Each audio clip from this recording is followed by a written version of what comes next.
nothing wrong with that. But if that's where your confidence is, that's a slippery slope. If your confidence is only in the fact that you have material possessions, whether you own them or you're projecting an image as you own them, and they're really not even yours, but you're projecting an image that they're yours, you've created a concept that goes before you as if this is who you are. And it's all temperamental. It's all based off of smoke and mirrors, dust. It's nothing real tangible in it. Because without it, who are you? Without that, will they still get the same output? Will they still be able to dial in to you and what you're speaking and get the same response that you had in how you carried yourself or how you elaborated on your gift as when you had all of that stuff? Or is it significantly different if you were not to have it? Would your song change if you didn't have it? If you weren't cast in that particular light, would the truth of you be able to follow you in whatever light you can find? Whether it's minute amounts of light and you're sitting in darkness, will your truth follow you there and serve you? What we find is that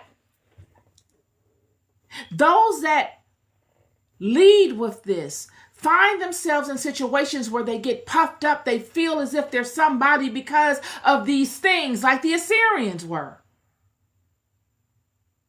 They get puffed up off of the reputation. They get puffed up off of the material acquisitions that they get, regardless of how they get them.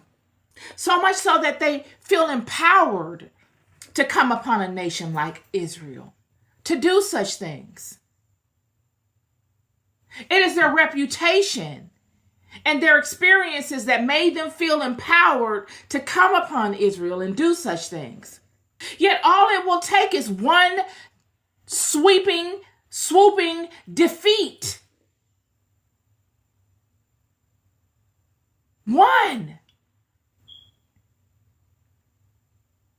To completely disempower these people. This is what God speaks to when he talks to vanity. It don't take much to undermine vain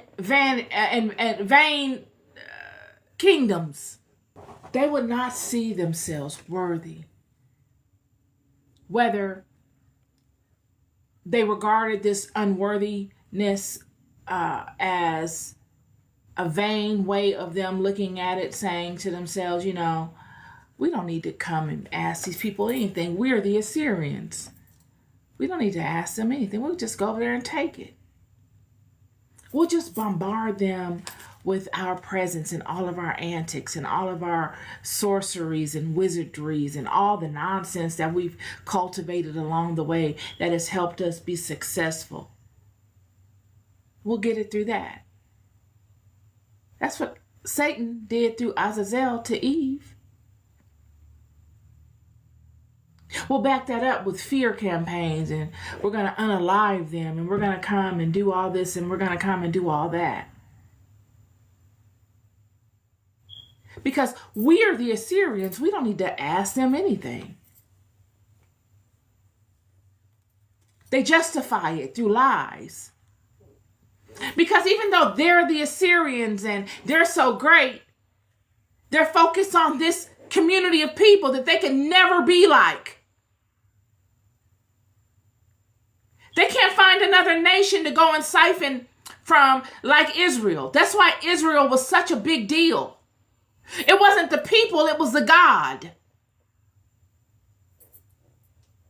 And the only reason that they were encroaching was because they knew that the people were out of alignment with their God. So like hyenas and like jackals, they saw weakness. They saw a break in the link. And they said, okay, we can get in now. The only reason people come upon you to try to create avenues into your thing is because they see the greatness in it. They can't manufacture it on their own. If they could, they would.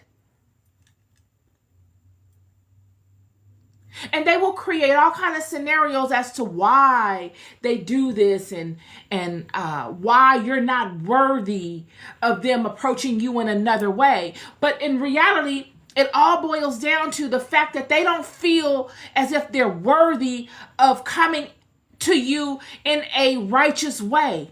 They don't feel worthy.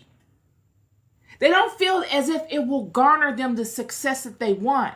Why? Because they don't feel worthy. They don't feel worthy, friend. They don't see themselves as worthy partners. Or they have believed the lie that the accumulations have garnered them. They don't believe the lie that all the other lies have garnered them. The fake, bravo. They don't believe the lies that all the past thefts that they've accumulated have allowed them to stand within and look strong amongst people. All of their regalia and imagery that they're able to put on and chariots that they're able to drive and to wheel them around, they got through stealing other people's stuff. And now they can wear it and drive, they can wear things that they were able to steal from other people. With what they stole, they're able to acquire all these things. And now they feel great. They feel like they're somebody. All off of theft and lies and wickedness. Yet they don't realize that that's what it is. Theft, lies, and wickedness. A whole kingdom built off of it. So then when they go and they try to scout you, to steal from you, because it's become rhythmic. It's what they've done all along. And because they feel like they can. But the root of it is they didn't see any other way. Why? Because the greater root of it is they do not feel worthy. A deep sense of